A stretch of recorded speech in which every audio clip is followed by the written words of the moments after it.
Hola,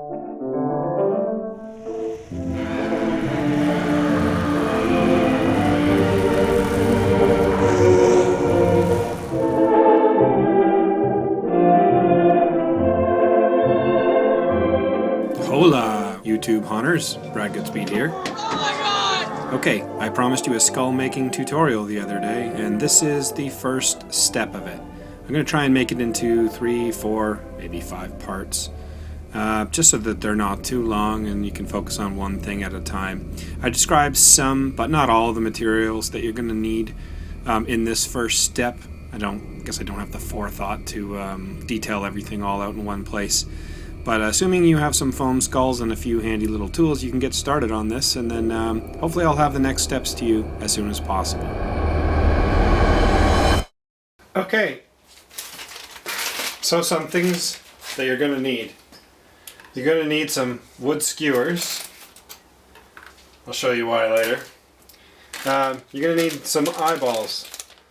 This isn't totally necessary, but yeah, often I like to do these with like one open eye or something. You could do 2 if you want.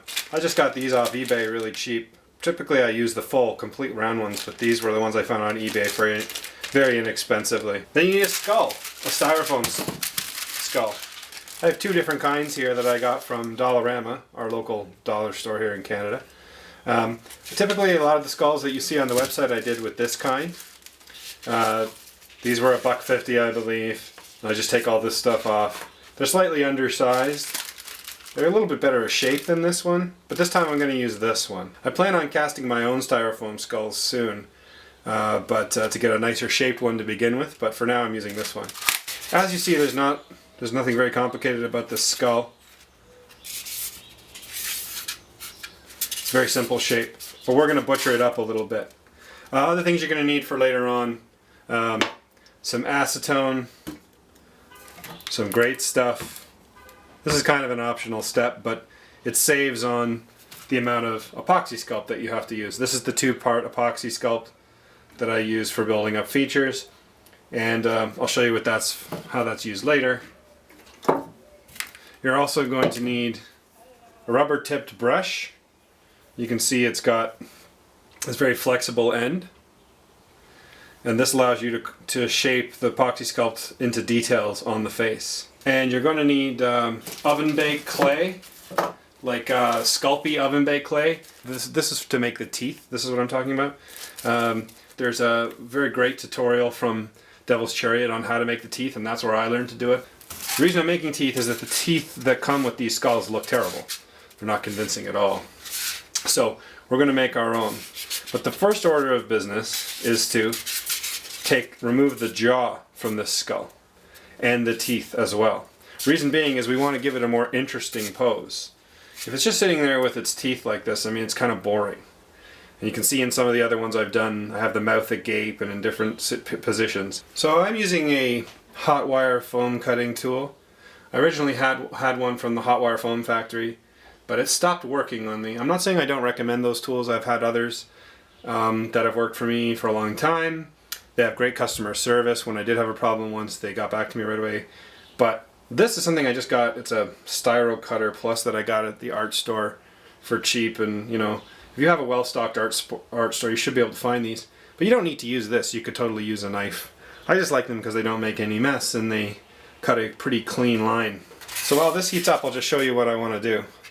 I want to cut a line sort of through here, taking off the teeth, and around the line of the jaw, around the back, and then same on the other side to separate this jaw piece right off. And then we're going to reposition it and fix it back into place. So this feels like it's already starting to heat up. You can actually kind of smell when it's ready to go. If you happen to have one of these, they're great little tools. As you can see, they just pass easily through the foam. And you really just don't want to hurry it. It's the heat that cuts it, not the force of your hand. So you just want to let it take its time cutting through the foam. Don't add a lot of pressure or you'll bend the knife. Just let the heat do the work. But again, no need to do this at all. You could just as easily get yourself a sharp blade, perhaps a serrated blade, and do exactly the same thing.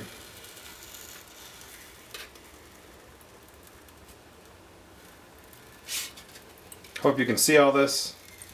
I don't have a screen to double check what I'm doing.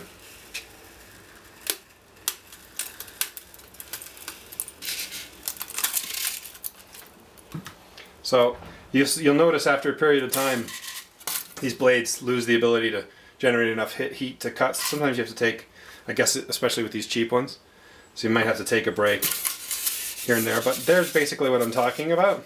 Now, what we're going to end up doing is kind of giving it a more interesting pose, whatever we decide, and using the skewers to fix them in place, and then we're going to add a little grate stuff to just kind of seal up the joint.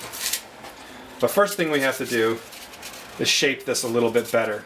We want to get rid of the teeth, because we're going to add our own. So I'm hoping this is heated up a bit more now. I'm going to take those teeth right off.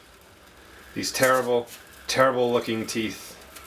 One thing to me anyways that always stands out on props as being, you know, to show off, you know, how unrealistic they look is the teeth. I don't know why my eye always goes to them, but I always feel like the teeth are a dead giveaway that something is not real. Not that any of this stuff looks hyper real, but I like taking away, because this again is a one-piece foam cast, so I like taking away some of the back of what would be kind of the roof of the mouth here and giving it a more realistic shape.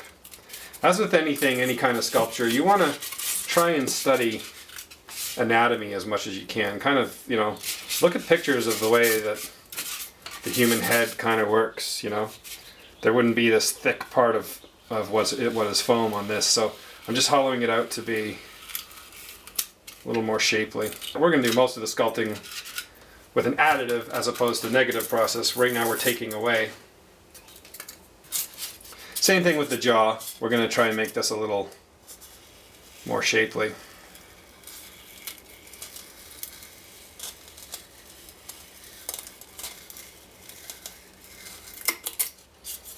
And again, we want to remove the teeth.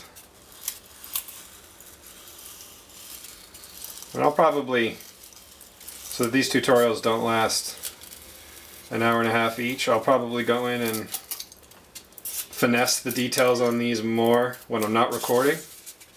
But for now, just give you, I hope I'm getting this stuff in frame. If not, I apologize. So eventually what we're going to do is put the teeth that we're going to make, and I'm going to show you how to do in here. And we're going to find an attractive position for this jaw. What we're going to do is just take two really small sections of the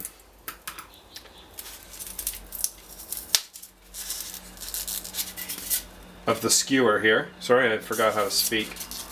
And we're going to basically find a position that we like and use those to sort of temporarily hold the two parts together. Not temporarily, they won't be removed, but the real bond is going to come from the grate stuff. Again, grate stuff is foam, and nothing sticks to foam better than foam. So it'll be the ideal material to fill in the gap here. And as you can see already, right there, that's a much more interesting pose, or facial expression anyways, than what the original looks like. So even that I'm happy with, and I haven't even pushed the other skewer in yet. So what I'm going to do is just push it in slightly. And now that I like that already, what I'm going to do now is break out the grate stuff. Now this is a really simple hunter's tip that I'm sure 99% of you already know. But when I started kind of hunting in earnest, it was something I didn't know, and it actually took me a little while to figure it out through some searching. So the question is, grate stuff, how to make it last. Whenever you use grate stuff, it seals up inside the nozzle. Hard foam sets up inside there. It always says on the product that it's a one-use only kind of thing, that you won't be able to use it again. I use it all the time, just in small doses as I'm about to here. So what to do I found, originally I was using the long extender nozzle or whatever that comes with it, and using acetone, putting it in a tray and cleaning up the whole thing. I don't even bother with this anymore because it's just a pain. I just fill a small capful of acetone, fill the cap, and then basically you dip the nozzle into the cap after you're done and let some of the acetone drip down inside the nozzle head, and then you can reuse this thing. Again, I'm sure most of you know that, but acetone eats foam, and any foam that would try and set up inside here does not. So that's a great, if not obvious, tip. So, great stuff. You're supposed to shake.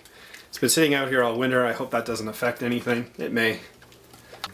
So, we just want a little dose of this stuff. Again, you could use more epoxy sculpt to fill in this gap if you wanted to, but epoxy sculpt is a bit more expensive than great stuff, so rather than wasting a clump of it in there, I just spray in the great stuff to do what it's supposed to do, fill gaps. So let's try, see how we're doing here. There we go.